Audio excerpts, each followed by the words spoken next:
Hi, it's Yvonne at Village Fabrics. I'm just here to talk about the next row in Village Street. I hope that you have enjoyed the first two rows and that you've got those log cabins and nap cats in place.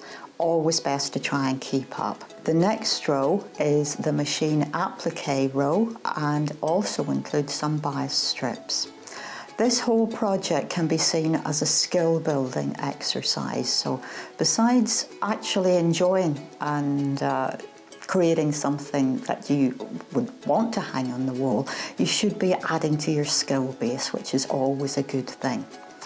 You will always hear me saying that I like to use cotton with cotton fabric. So in this month, when your package comes through the door, you'll find that you have coordinating Gutermann cotton threads to go with the fabrics in the pack. So this is row 3. I look forward to joining you in your living room once again and see you for row 4.